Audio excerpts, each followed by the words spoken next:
Welcome back to Klepper's Corner. Today in history. May 10th is one of those dates where history looks less like a calendar and more like a storage unit full of bad decisions, accidental discoveries, political collapses, and one Nazi falling out of the sky like fascism finally lost a fight with gravity. Today, we've got medieval power grabs, revolutionary tea drama, theatrical riots, imperial meltdowns, railroad glory with terrible aim, and a few reminders that civilization often advances because somebody somewhere made a plan, missed the spike, and then let a regular worker fix it. Segment 1, and the sky was watching before we knew what we were doing.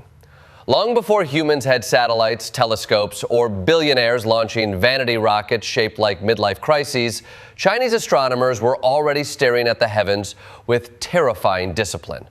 On May 10th, 28 BC, Han Dynasty observers recorded the earliest precisely dated sunspot, noticing a dark blemish crossing the sun and writing it down instead of declaring the apocalypse, blaming a goat, or starting a podcast. That matters because it shows how advanced Chinese astronomy was centuries before much of Europe was still trying to decide whether strange things in the sky were divine messages or just God's weather app glitching. The Han court treated the sky like a royal performance review because in imperial politics, even the sun could be accused of undermining leadership.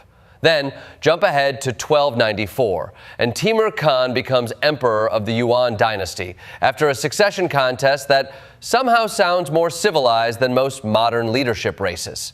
Instead of immediately turning the family reunion into a cavalry-based murder seminar, Timur and his brother competed over who knew the sayings of Genghis Khan better. Imagine choosing a world ruler through ancestral trivia night. Timur wins, takes the throne, stops some of Kublai Khan's exhausting expansion plans, and briefly steadies a massive empire. So May 10th begins with two lessons. 1, science works best when people carefully observe reality.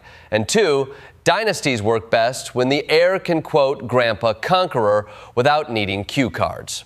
Segment 2, and sovereignty for sale and other medieval bargains.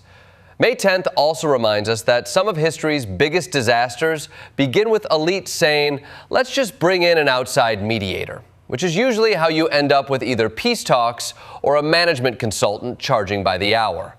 In 1291, Scotland faced a succession crisis after its royal line collapsed, and a group of nobles asked King Edward I of England to help decide who should rule. Edward, being Edward, heard, "Please arbitrate," and responded with, "Certainly, right after you admit I am basically your landlord."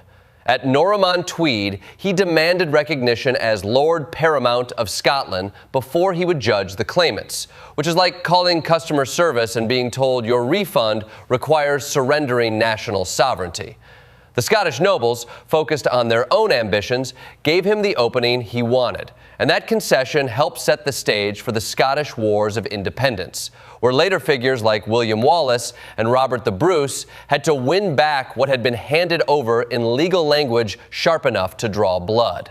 Then, in 1526, Babur enters Agra after defeating the Delhi Sultanate, founding the Mughal Empire and receiving the diamond that would become known as the Koh-i-Noor.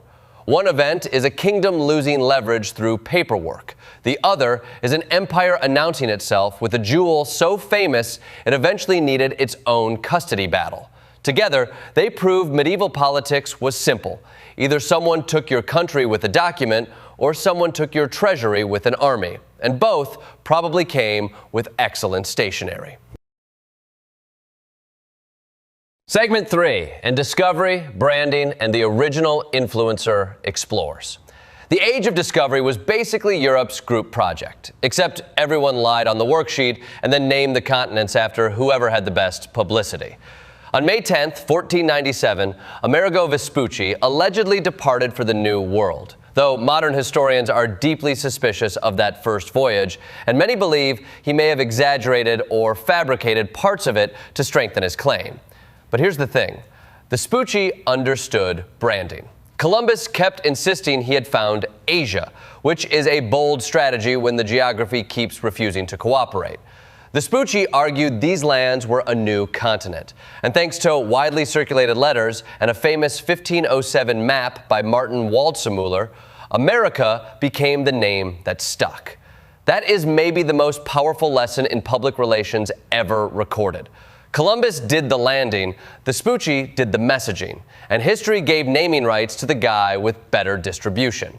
Then, on May 10, 1503, Columbus himself stumbled onto the Cayman Islands during his fourth voyage, blown off course while still searching for a route to Asia, like a man refusing to update his GPS. He called them Las Tortugas because of the overwhelming number of sea turtles, which honestly sounds like a better name than most colonial rebrands. In 1534, Jacques Cartier reached Newfoundland and later encountered the Island of Birds, where his crew collected seabirds with the efficiency of men who had crossed the Atlantic and discovered nature's buffet. These voyages expanded maps, empires, and appetites, but they also show exploration was often less grand destiny and more, we got lost, found turtles, and somebody back home turned it into a resume. Segment 4, and revolutions fueled by tea, cannons, and bad management. If there's one thing empires consistently fail to understand, it is that people will sometimes accept hardship, taxes, and even bad weather, but they absolutely lose their minds when you combine taxation with smug condescension. On May 10, 1773, Parliament passed the Tea Act, designed to rescue the struggling British East India Company by letting it sell tea directly to the American colonies while keeping the hated tax in place. The wild part is that the tea would actually be cheaper. Britain thought colonists would say, well, tyranny is fine if it comes with savings. Instead, Americans saw a corporate bailout wrapped in imperial authority and responded with boycotts, rage, and eventually the Boston Tea Party. It was the rare government policy that managed to make discount beverages revolutionary. 1 year later, May 10, 1774, Louis XVI became King of France at 19, inheriting debt, inequality, and a monarchy held together with perfume, wigs, and denial. He reportedly cried out that he and Marie Antoinette were too young to reign, which is historically accurate and also the most honest job acceptance speech in royal history. Then, on May 10, 1775, Ethan Allen, Benedict Arnold, and the Green Mountain Boys captured Fort Ticonderoga, securing the cannons Henry Knox would later drag through winter to force the British out of Boston. The British commander was reportedly surprised in his undergarments, which is a humiliating way to lose a fort, but a very honest metaphor for imperial preparedness. May 10th in the Revolutionary era is basically a warning label. Ignore representation, debt, and artillery at your own peril. Segment 5, and crowds, mutinies, and the moment the room turns. May 10th has a particular talent for showing what happens when authority mistakes public anger for background noise. In 1676, Nathaniel Bacon launched his rebellion in Virginia, defying Governor William Berkeley and raising a militia after frontier tensions, economic hardship, and resentment toward colonial leadership boiled over. Bacon was not exactly a humble man of the people. He was a wealthy aristocrat who learned that populist anger makes an excellent torch if you do not mind burning the house down. The rebellion terrified Virginia's ruling class and helped accelerate a brutal shift away from indentured labor toward racialized chattel slavery. One of those moments where elites solved a class problem by creating an even more monstrous system. Then, in 1849, New York exploded in the Astor Place riot over competing performances of Macbeth by American actor Edwin Forrest and British actor William Charles Macready. Imagine a theater rivalry so intense it ends with troops firing into a crowd. Today, people argue online over casting choices. In 1849, Shakespeare came with casualties. The riot exposed class conflict, anti-British resentment, and the strange fact that Macbeth, a play about ambition and bloodshed, somehow inspired everyone to really commit to the theme. Then, on May 10, 1857, the Sepoy Mutiny erupted in Meerut after Indian soldiers rebelled against British rule. and the infamous rifle cartridges rumored to be greased with cow and pig fat. The uprising became a massive revolt that ended East India Company rule and ushered in the British Raj. In all three cases, leaders underestimated humiliation, culture, religion, and class rage, which is dangerous because once a crowd decides the system is insulting them, the exit signs stop working. Segment 6, and glory, collapse, and missing the spike on live telegraph. The 19th century loved a dramatic finish, and May 10th delivered several with the subtlety of a brass band falling downstairs. In 1865, Union cavalry captured Confederate President Jefferson Davis near Irwinville, Georgia, ending any realistic hope that the Confederate government could continue the war. Davis had imagined fleeing south, regrouping, maybe launching a guerrilla struggle, because denial has always been the last uniform of a collapsing regime.